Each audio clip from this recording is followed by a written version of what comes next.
And you grew up during the height of this rivalry. Just do you have any impact memories from watching those games growing up, and what's it like to be in those shoes now? I think my biggest memory would be just how it kind of took over your whole week of when that game was on the schedule, and you would talk about it at school and you would talk about it at practice, and you would just be looking forward to it, and then you would watch it and you would record it. And it was just such a big deal, and I think that is something that was great for women's basketball, and it's very humbling to now be a part of it. Is there a certain play or game that stands out to you most in that rivalry? There's not. It's just more so of how it, again, just impacted, I mean, everyone at school would talk about it, guys, girls, everyone, and they knew the game was on that week, and it would just be the talk of the day. To coach against Gino, is that going to be a pinch me moment for you in your career? Yeah, I think so. I think there's a lot. I think when I got on the plane and started my Connecticut scout, it was like, oh, we're doing this. And 2 years ago, you're scouting against Division II opponents, and now you're scouting against Connecticut. But we've scouted against a lot. You know, you've already done LSU, you've already done South Carolina, you've already done a lot of top 25 teams, and so just kind of where we're at. And you have to treat basketball like it's basketball, and you just kind of can look at that for a second, and then you got to get back to doing what you do. How important is this game and this rivalry for the seniors who were here for those games 2 or 3 years ago to maybe finally be able to beat Connecticut during their career here? Yeah, I think it's important. I think it's at a unique time in the year. I kind of wished it would have been preseason for us, not smack dab in the middle of our SEC schedule. But I think we'll get a great crowd. We have a phenomenal fan base, and I expect them to show up, and our seniors deserve that too. Does it come at a good time, though, where you feel that you've made enough growth and development with the team that you think you're getting a good version out of your squad going into this rivalry? Yeah, I think so. I think it would have probably been a little bit different. They were maybe a little more banged up early in the season too. But again, you kind of just want to focus on SEC play. You want your bye weeks. You want all of that. But all of our games are hard at this point. When you watched the film, what was your takeaway from the win at Missouri? I was glad we got out of there with a win. It was good to win a close game. We did not shoot well. We did not finish well. Our finishing was bad, and that's what we're going to start practice with today, is working on finishing at the rim. Had some really bad IQ plays, and it was frustrating because I thought we had a great 3 or 4 days of practice going into that game. It did not translate. What do you think was kind of the difference in closing out that close game compared to some of the other ones that slipped away? I think we had established a little bit of enough of a lead before we started to panic. UConn isn't as strong inside as they have been in past years, but their guard lineup is just so stacked. You know, what's it going to take to slow down, you know, a lineup that's got, you know, Paige Becker, Azzi Budd, and their other shooters to boot? Yeah, we have to show up on the defensive end. We have to talk without giving away what we're planning on doing. We have to be locked in, and every single mistake we make, they're going to capitalize on. Talasia has team best marks in rebounds, points, steals, blocks. Just how much does that versatility kind of help you guys all around, and how rare is that? Yeah, it's great. I think she deserves it. She was the first one in here today. When she's consistent and she's taking care of her body and she's getting her extra workouts in, then it translates on the floor, and it makes everyone else around her better. Where would you evaluate your half-court offense right now?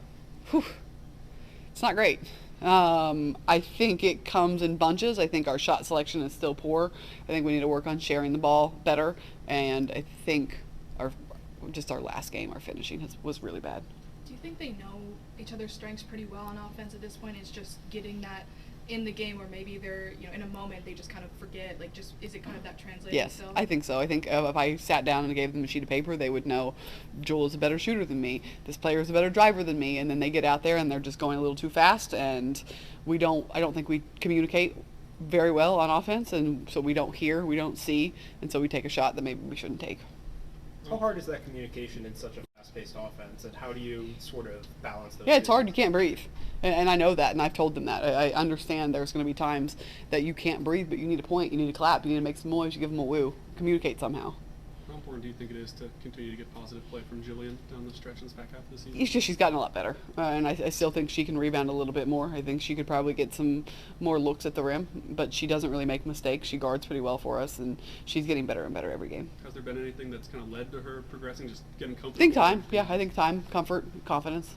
She seems like she kind of has more awareness of where she is on the court. Just what do you think has led to her figuring that part out? Yeah, I just think time. I think first she got that concussion right before we started play, and she was set out for a little while, and then I think she's been playing catch up ever since, and then she's just gotten it under her belt. She's playing with more confidence. I think she was really good for us against Missouri, just going to rebound.